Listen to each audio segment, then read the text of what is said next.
Hola i benvinguts a la Pyrenees Stage Run 2025. Jo sóc en Jordi Bici i juntament amb en Tomàs Llorenç organitzem la Pyrenees Stage Run com a Bifree Sports. Aquest vídeo és un resum de la informació important, més important, que heu de conèixer abans d'arribar a Ribes de Freser el proper dissabte 30 d'agost. D'aquesta forma, el dia de la benvinguda, tot plegat serà més distès i us podreu concentrar totalment en gaudir de l'ambient i de l'experiència. També és una forma d'acostumar-vos al format dels briefings tècnics que rebreu cada tarda durant la cursa. Serà sempre en vídeo i en 3 idiomes, en castellà, en anglès i, en el vostre cas, en català. La base de tota la informació que us donarem és el Racebook. Ja l'heu rebut en format digital i també el trobareu en paper a la bossa del corredor. Heu de pensar en el Racebook com si fos el manual d'usuari de la cursa.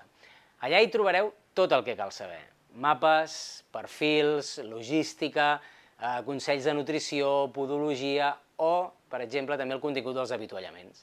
Alguns fulls del Racebook estan pensats per desenganxar-los i portar-los a sobre durant la cursa. Són els mapes de les etapes i els teniu a la part central del Racebook.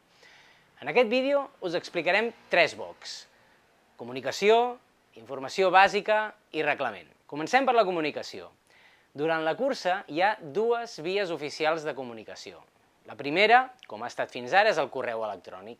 Ja l'hem estat utilitzant i durant la cursa el seguirem fent servir. Cada tarda, en el mail, us enviarem el briefing tècnic de l'etapa següent, així com d'altres informacions importants. La segona via de comunicació és el canal de Telegram oficial, que és Pyrenees 2025 tot junt. Us recomanem molt que hi entreu. Allà hi trobareu tota la informació actualitzada, horaris, enllaços, ubicacions, briefings, avisos d'última hora, tot. I si ens heu de contactar, ho podeu fer, òbviament, de forma presencial, per correu electrònic o per telèfon. Seguim amb la informació bàsica. Comencem per l'equipatge. Quan feu el check-in a Ribes, us entregarem un Duffelbag, una bossa de 90 litres amb el logo de la cursa. Aquest serà el vostre equipatge principal durant tota la setmana. Allà hi haureu de posar tot allò que necessitareu mentre duri la cursa, ja que no tindreu accés a cap altre equipatge fins al final de la cursa. La maleta o la bossa amb la que hàgiu viatjat fins a Ribes ens l'haureu de donar durant el primer briefing, el dissabte, i nosaltres us la guardarem i us la retornarem l'últim dia a Salardú. La bossa de meta. A la bossa del corredor hi trobareu una bossa tèxtil amb una etiqueta amb el vostre dorsal. Cada matí aquesta bossa l'heu de deixar a la caixa que correspongui segons aquest número, a l'inici de l'etapa. Allà hi podeu pujar el que vulgueu trobar quan arribeu a meta. Roba seca, un recuperador, un paravent i, molt important també, el got reutilitzable que també trobareu dins la bossa del corredor. Recordeu que a meta no hi ha cap got d'un sol ús. Dorsals i xips. El dorsal s'ha de portar sempre visible a la part davantera i el xip també sempre visible, preferentment a la part superior del cos. És important per facilitar el control per part de l'organització, tant a la sortida com als punts de pas com a l'arribada. Si en perdeu algun, sisplau, aviseu-nos de seguida i així us en podrem donar un de nou. Els trackers. Cada equip rebrà un dispositiu GPS de seguiment que lliurarem el dia del check-in. Aquest dispositiu s'ha de dur sempre a la part superior de la motxilla per garantir una bona cobertura de l'aparell. Cada matí l'heu d'encendre uns minuts abans de la sortida i apagar-lo just després d'arribar a meta. Nosaltres en controlarem remotament l'estat de la bateria, així que, si cal, el recollirem, el carregarem i us el retornarem carregat. Aquests trackers ens ajuden a millorar la seguretat de tots els equips, però també permeten una cosa molt especial, que és el seguiment en directe de la cursa. Els enllaços de seguiment ja estan disponibles a la web, el teniu al Racebook, ho rebreu per Telegram i també per correu electrònic. A més, cada dia els compartirem també a les xarxes socials. Els massatges a meta. Quan arribeu a meta tindreu accés a un servei gratuït de massatge recuperador. Aquest servei està ofert per estudiants de fisioteràpia. Hi haurà diverses lliteres disponibles, però només hi haurà una única llista d'espera. Us hi heu d'apuntar tan bon punt arribeu i haureu d'estar atents perquè ells aniran cridant el dorsal. Cada massatge tindrà una durada d'uns 10 minutets, més o menys. Si necessiteu un embenat, també us el poden fer. Tot això és gratuït i si es fa amb tape normal, us segueix siguent, o per exemple amb el vostre tape. En canvi, si voleu que nosaltres us donem Kinesio Tape, també us el podem oferir amb un cost de 5 euros. Activitat opcional el dimecres 3 de setembre. Després de l'etapa 4, que és la més curta de la cursa, ens trobarem ja just a la meitat de l'aventura i és un moment ideal per descansar i recarregar les piles.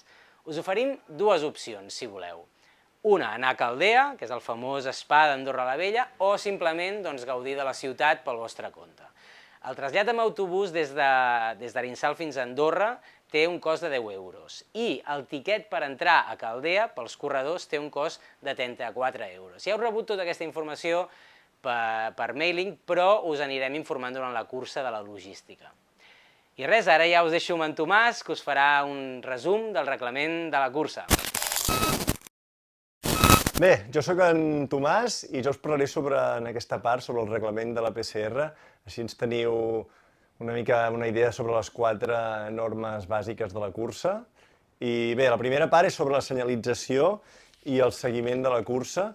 La cursa estarà marcada amb cintes com aquesta, vermelles i blanques, de Befree, i banderetes com aquesta, que al final és la mateixa cinta i són aquests pals que trobareu en trams on no puguem posar les cintes. Tot i que estigui marcada, és obligatori l'ús d'un rellotge, d'un GPS amb track, per com a mínim un dels integrants de l'equip. Això és molt important per seguretat i per evitar desviacions, especialment en cas de mal temps, de poca visibilitat, o si algú ens treu les marques, cosa que en el nostre cas no podem controlar i sempre pot passar.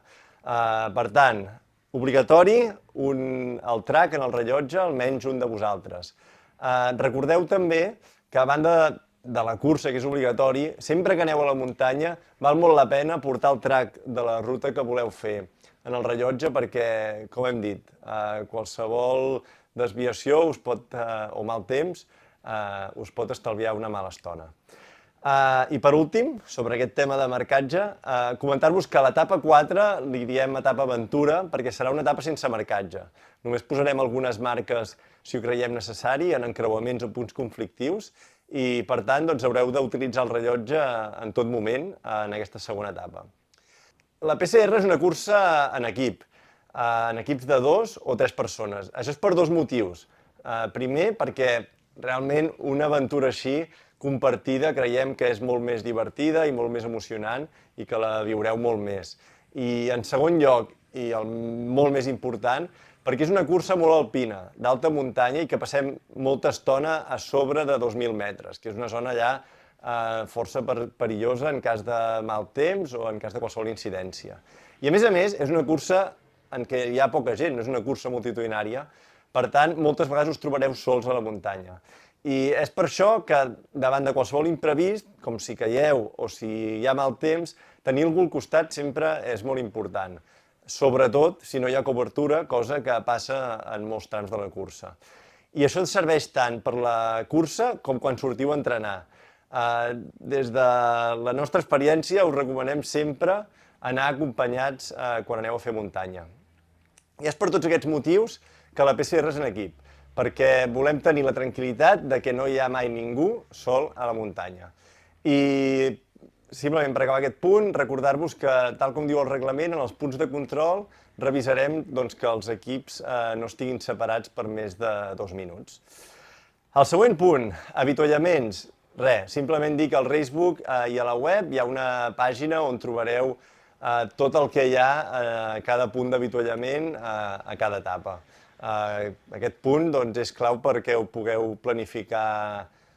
planificar l'alimentació durant la cursa i per això ho tenim posat d'aquesta manera. Següent punt que comentarem sobre els temps de tall i abandonaments. A la informació de cada etapa del Racebook i a la web hi podeu trobar els temps de tall tant als avituallaments com a la línia de meta. Aquests temps de tall són importants per al desenvolupament de la cursa i per la vostra seguretat. Llavors és molt important que ho tingueu en compte en cas que aneu sempre al límit, perquè passar d'aquest temps de tall voldria dir estar fora de cursa. Sí que és cert que si en un primer avituallament o un segon avituallament us passeu una mica, nosaltres sempre valorarem les opcions de millorar en el següent tram i les condicions meteorològiques que hi hagi. Vull dir, no serà estricte 100%, però sapigueu que, evidentment, si us passeu 15 minuts del temps de tall, doncs, evidentment, no hi ha possible valoració en aquest cas. Cal tenir en compte doncs, que complir aquests temps de tall és molt important tant per l'esdeveniment com per l'equip organitzatiu, perquè és com està planificada la cursa. I bé, en quant a abandonaments, s'ha d'intentar sempre abandonar els avituallaments o en els punts de control, òbviament en un punt on hi hagi accés amb cotxe si és possible, però òbviament si esteu forçats a abandonar en un punt on no hi ha accés, doncs nosaltres buscarem la manera de treure-us d'allà sempre que no pugueu caminar fins al punt més proper. En cas d'accident, doncs això, cal que truqueu al telèfon de l'organització en cas que hi hagi cobertura i si no, doncs el vostre company d'equip comunicar-ho en el primer avituallament o en el primer control que trobeu. Després d'una part important, què passa amb un equip quan hi ha un abandonament? Doncs en equips de dos, si abandona un dels dos participants, l'altre, si continua en aquella mateixa etapa i l'endemà pot continuar també corrent, això sí, acompanyat d'un altre equip, doncs aquest podrà continuar sent finisher de la cursa, tot i que no formarà part de les classificacions. I en el cas del que ha abandonat, també pot córrer el dia següent, però òbviament en aquest cas sí que ja no serà finisher de la prova. En cas d'un equip de 3, si un dels membres s'ha de retirar, considerem que l'equip s'ha trencat. Per tant, els dos que queden poden seguir sent finishers, però no entraran a la competició de la classificació. Per tant, això és important, que en equips de 3, quan hi ha un abandonament, aquell equip, encara que segueixin dos, ja no segueix a les classificacions.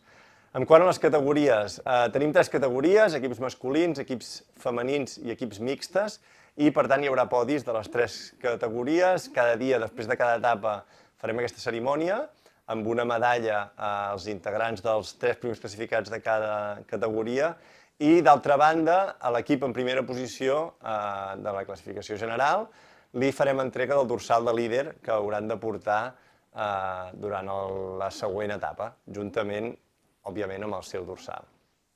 I al final de la cursa hi haurà una classificació amb podis amb trofeus per als 3 primers classificats d'aquesta classificació general de cada categoria.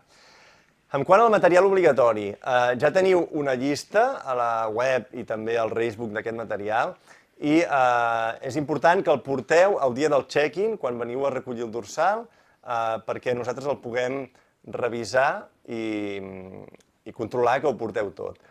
La idea és no fer controls diaris, però sí que en cas que nosaltres ho creiem convenient, podem fer un control sorpresa, preguntar-vos si porteu el material i desqualificar-vos si no el porteu. Creiem que és molt important que tots sigueu conscients que cal dur el material demanat i que sempre es pensa en la vostra seguretat, sense distingir si sou dels primers o si sou dels últims, per tal que sigui una cursa igual per tothom. Bé, i això és tot en quant al reglament. Esperem que aquest vídeo us ajudi a preparar-vos millor la cursa i a viure una gran aventura. I ens veiem a Ribes de Freser per començar una setmana molt especial a la Pyrenees Stage Run.